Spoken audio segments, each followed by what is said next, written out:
दोस्तों नमस्कार। मैं दांगड़ खाप चौधरी कैप्टन विनोद कुमार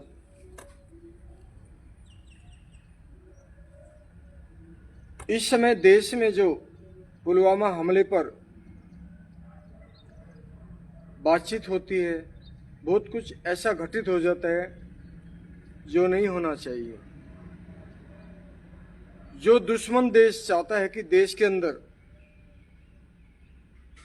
ऐसा हो जाए वैसा हो जाए, ऐसा नहीं होना चाहिए। पहले मैं बात करता हूं पुलवामा में जाने वाले सैलानियों के मारे जाने पर दुख व्यक्त करता हूं, श्रद्धांजलि देता हूं। लेकिन मेरी बात का गलत मत निकाला जाए। आप लोग घूमने के लिए जाते हैं, जब आप घर में होते हो, मोबाइल पर होते हो, शांति काल में होते हो, बड़ी बड़ी बातें करते हैं। हम ये कर देंगे, हम वो कर देंगे, और जब कुछ करने का समय आता है, परीक्षा की घड़ी आती है, आप वो नहीं करते हैं। जितने हमारे सैलानी थे, घूमने वाले थे, 2000 के करीब लोग बताए जाते हैं। तो क्या 2000 के करीब 2000 लोगों ने गोली खाना स्वीकार कर लिया?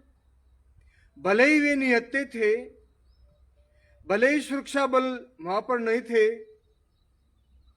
अगर 2000 में से 100 आदमी भी, 1000 आदमी भी, 50 आदमी भी गोली चलाने वालों पर धा बोलते, उल्टा एक्शन करते, जो कैजुअलिटी हुई है शायद यह ना होती या कुछ ज्यादा हो जाती। लेकिन हमला करने वाले आतंकवादियों को एक सबक मिलता कि भारत का इंसान कार नहीं है।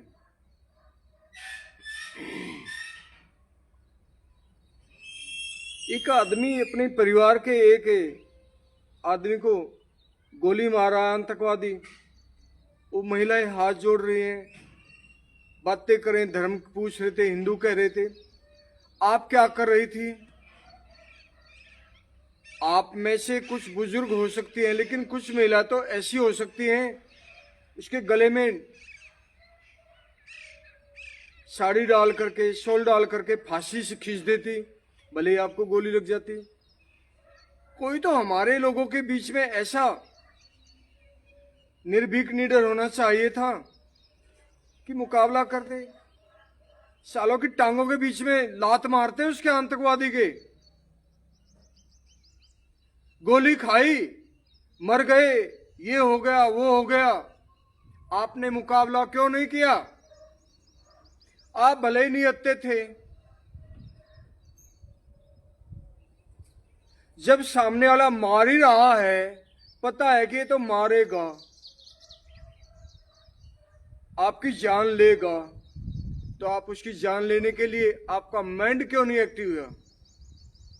बहुत बार सेना में लोग नौकरी करते हैं, आमनेशन खत्म हो जाता है, आमने सामने की मुठभेड़ की लड़ाई होती है। आपने सुना होगा, हमारे एक हवलदार उमराव सिंह थे, जब गोला बारूद खत्म हो गया, वो गन के कमांडर थे, तो उन्होंने गन का एक हैचबैग होता है लंबा सा, उसे उठा उठा करके आतंकवादियों को, दुश्मनों को मारा था। तो जब आप घूमने के लिए जा रहे हो, मैं यहां कोई मजाक नहीं कर रहा हूं, मुझे दुख है, लेकिन एंटी रिएक्शन 2000 आदमी वहां पर घूम रहे हैं। 4 आदमी बंदूक लेकर आते हैं, 5 आदमी बंदूक आते हैं, भले ही 2000 आदमी चारों तरफ बिखरे हुए थे। एक तरफ चारों तरफ से आतंकवादियों पर हमला बोलते। एक आतंकवादी के पास में 20 राउंड हो सकते हैं, ज्यादा से ज्यादा 30 राउंड हो सकते हैं। कितनी देर वो चला सकता है, कितनों को मार सकता है? मर जाओ, मार करके मरो।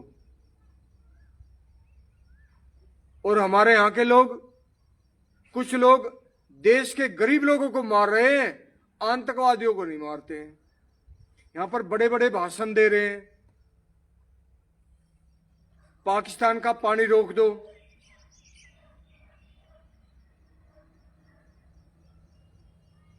मैं समर्थन विरोध की बात नहीं करता हूं।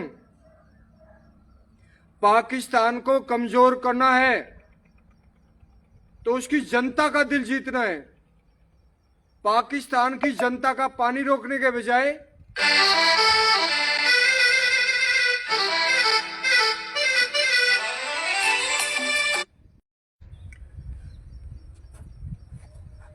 आप पाकिस्तान की सेना को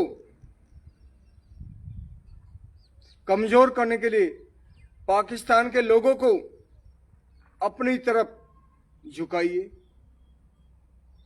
उनके अंदर फूट डालिए, शिया सुन्नी मुद्दा उठाइए, बलूचिस्तान मुद्दा उठाइए, उनकी गरीबी का कारण आतंकवाद बताइए। और जो हमारा प्रधानमंत्री यहाँ के मुसलमानों को वोट लेने के लिए कांग्रेस को दोष देता है ना कि पंचर लगा रहे हैं, पाकिस्तान के लोगों को बताइए कि आप गरीब इसलिए हैं क्योंकि आपके देश में पाकिस्तान की सेना ही पूरी मलाई खाती है। जितना दिमाग भारत में चुनाव जीतने के लिए लगाते हैं लोग, इतना दिमाग पाकिस्तान के लोगों को अपनी सेना के खिलाफ तैयार कीजिए। नहीं, हम तो पानी रोक देंगे। कल नरेश टिकैत जी ने कुछ पानी के बारे में कहा। अगर आप पाकिस्तान की जनता के पानी रोकने की बात करते हैं तो आप उस देश की जनता और पुलिस को एकजुट कर रहे हैं, अपने खिलाफ दुगनी ताकत बना रहे हैं। आपको तो उस देश की जनता में फूट डालना है, जनता और सेना में फूट डालना है। आप तो पाकिस्तान की सेना, पाकिस्तान की जनता को एकजुट कर रहे हैं और अपने खिलाफ उनको मजबूत कर रहे हैं।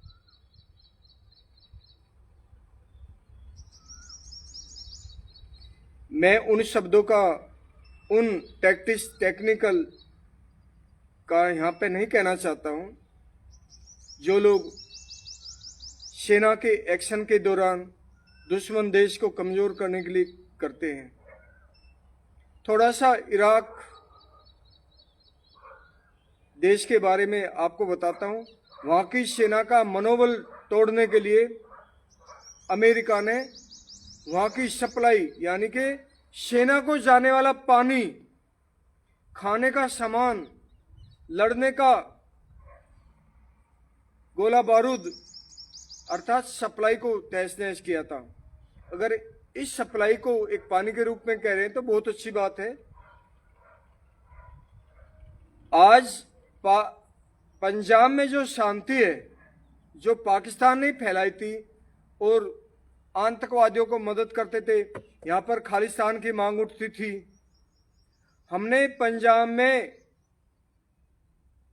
पाकिस्तान को करारा जवाब दिया, शांति स्थापित हुई, जिसमें सबसे बड़ा सहयोग, सेना का सहयोग वहां के आम आदमी ने किया। किसी भी देश की सेना आम आदमी के विरोध को सामना करके दुश्मन देश से मुकाबला नहीं कर सकती है। अगर पंजाब के लोग हमारे साथ खड़े नहीं होते, वे इस बात को नहीं समझते कि आतंकवाद उनके विनाश का कारण है और वे आतंकवादियों के साथ रहते, तो पंजाब आज हमारे पास नहीं होता। ऐसे ही हमें पाकिस्तान के लोगों में सोशल मीडिया के माध्यम से, टीवी चैनल के माध्यम से तथ्यों को रखना है कि आपका देश गरीब क्यों है, आप भूखमरी के कगार पे हैं, आपकी पूरी अर्थव्यवस्था का खर्च सेना पर खर्च होता है, गरीब के लिए क्या होता है। तो पाकिस्तान की जनता समझेगी और आतंकवादी पर थोड़ा रोक लगेगी। और हम अपने ही देश के लोगों को, किसी को हम गद्दार कह देते हैं, अपने ही देश के लोगों को देशद्रोही कह देते हैं। कोई भी राजनीतिक पार्टी हो, अगर आतंकवादी घटना पर भारतीय जनता पार्टी से सवाल करती है, वो गद्दार है, वो देशद्रोही है। ये कैसी राजनीति है? इस देश का हर नागरिक वफादार है, देशभक्त है और देश के लिए कुर्बानी देने वाला है। सेल्फ डिफेंस लोगों को खुद अपनाना होगा। कहीं भी जाते हैं, हर जगह पुलिस और सेना नहीं हो सकती है। वहां सुरक्षा थी ना थी, किसने हटाई ना हटाई, वो एक मैं अलग बात कह चुका हूं। लेकिन अपनी भी रक्षा कीजिए। अगर आप कहीं जाते हैं, आप हमारे देश के भूतपूर्व सैनिक, बहुत नौजवान रिटायर हैं, बताइए हमारे साथ एक सेक्शन 7-8 आदमी 9 आदमी का चलेगा, हम उनको खर्चा देंगे, तनख्वाह देंगे, हथियार लेकर चलेंगे और उनका रजिस्ट्रेशन हो, पहचान हो, मजाला क्या किसी पर हाथ उठा दें? लेकिन इस देश में तो ऐसे भी निकम्मे, निठल्ले, गद्दार, कामचोर हैं जो कहते हैं और इन भूतपूर्व सैनिकों को पेंशन क्यों मिल रही है? और ऐसे भी लोग हैं, इतनी बड़ी सेना की क्या जरूरत है? ऐसे भी लोग हैं कि इतनी बड़ी सेना की क्या जरूरत है? भाई जरूरत क्यों नहीं है? सेना ना हो, पाकिस्तान तो छोड़िए, अफगानिस्तान, इराक, पूरे मुस्लिम कंट्री यहां आकर के तुम्हारे पर कब्जा कर लेंगे। जब चाहें सेना का अपमान कर देते हैं, जब चाहें किसी को भी गद्दार कह देते हैं। देश के वफादार, ईमानदार, देशभक्त लोग खेत में भी काम करते हैं, सीमा पर भी जान देते हैं, देश की आंतरिक समस्याओं से भी जूझते हैं। और आप आवाज लगाइए, आपकी सुरक्षा का प्रबंध हम भूतपूर्व सैनिक करेंगे। आपके साथ जम्मू कश्मीर हमारे आदमी जाएंगे। पहचानिए कौन देशभक्त है, कौन गद्दार है, कौन वफादार है, कौन जान दे सकता है। 2000 आज मैं सोच, पहले तो कुछ और कहना चाह रहा था कि भाई मैंने जीडी बख्शी की एक वीडियो देखी, हमारे पास इतनी कोरोना काल के दौरान भर्ती नहीं, उसके बाद इतने पद खाली थे, हर महीने 60 पद, 1000 सैनिक, एक साल में 60,000 कुछ ऐसा, पता नहीं कितने सैनिक पेंशन आ जाते हैं, उनकी भरपाई नहीं होती है। सैनिकों की पेंशन पर बार बार उंगली उठती है। लेकिन हमारे सांसद विधायक पूरे भूतपूर्व सैनिकों से ज्यादा पेंशन वो लेते हैं, कोई की पेंशन लेते हैं। लेकिन मुझे दिल में आया कि सेल्फ डिफेंस में बात करें। मैं दोबारा कहता हूं, नरेश टिकैत ने कह दिया भाई पानी देना चाहिए। यही बात अगर भारतीय जनता पार्टी का कोई नेता कहता, शायद उसको कुछ सालों बाद कहते ये शांति का दूत था, इसने शांति स्थापित करने के लिए विश्व में इसको नोबेल पुरस्कार दे दो। भाई तुम कुछ भी कह लो, तुम सब कुछ हो, बाकी सब गद्दार है, ये कैसे हो जाएगा?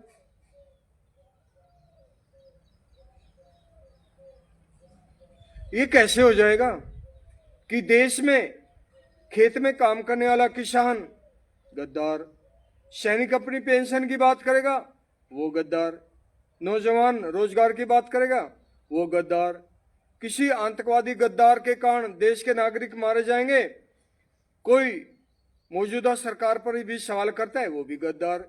इससे पहले भी हमले हुए हैं, इससे पहले भी कांग्रेस की सरकार थी, मनमोहन सिंह को और केंद्र की सरकार को सबने तीखे तीखे सवाल किए, आपने भी किए, उन्होंने कभी नहीं कहा देश की जनता को गद्दार। ये फर्जी देशभक्ति और गद्दार कहने की बात भूल जाइए। इस समय तमाम भारत के हर धर्म जाति के लोग, हर पार्टी के लोग, हर संगठन के लोग सरकार के साथ हैं। आपको क्या करना है वो आपको करना है। सुझाव कोई देता है, आप माने, अमल करें। लेकिन यहां पर बात बता दूं, देश के लोग इसलिए सरकार के साथ हैं क्योंकि उनको भारतीय सेना पर विश्वास है, क्योंकि हमारी भारतीय सेना पाकिस्तान की सेना को, आतंकवादियों को मुंह तोड़ जवाब देगी। सरकार चाहेगी तो एक और बांग्लादेश बन जाएगा। हमारे देश की सेना इतनी मजबूत है, इतनी वफादार है, लेकिन भारत की इस सरकार पर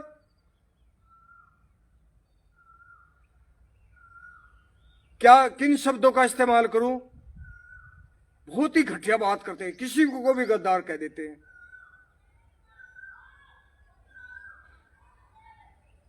पाकिस्तान की जनता को और सेना को आपने अपने खिलाफ जोड़ लिया है। पानी रुकेगा या नहीं रुकेगा पता नहीं, और रोकेगा, रोकना है पानी तो रोक लो भाई। कल मैं वहीं टिकैत के वहीं पे था, जब वो इंटरव्यू दे रहे थे, हम कौन सा नाका तोड़ने जा रहे, आपको पानी रोकना रोक लो, घर बैठे नहीं रुकेगा। अरे देखो ना, 2 4 5 आदमी आतंकवादी राइफल से लोगों पे गोली बरसारे, 2000 आदमी उनका मुकाबला नहीं कर सके। खाली हाथ भी उन पे टूट के पड़ते, मरता क्या ना करता कहावत है, वो भी कार्रवाई करते तो उन चारों को वहीं मारते। मुझे नहीं लगता 26 आदमी मर जाते, या मरते कुछ ज्यादा मर जाते, लेकिन उनको भी मारते, सबक सिखाते। चलिए कल फिर एक वीडियो बनाएंगे। आज ये कुछ मूड और था, लेकिन अपनी आत्मरक्षा करना सीखिए। खासतौर से जम्मू कश्मीर आतंकवादी क्षेत्र में जाते हैं, अपने साथ लाइसेंसी राइफल हथियार लेके जाइए। सरकार से मांग कीजिए, या अपने निजी सुरक्षा गार्ड लेके जाइए। भूतपूर्व सैनिक हमारे बहुत हैं, आपकी रक्षा करने के लिए उनके अंदर बहुत ही दमखम बाकी है, और वे आपकी रक्षा करेंगे। जय हिंद, भारतीय सेना जिंदाबाद। जय भगवान, जाट बलवान, जय जवान, जय किसान, और मेरी जन्मभूमि, मेरा गोत्र दांगड़ खाप जिंदाबाद।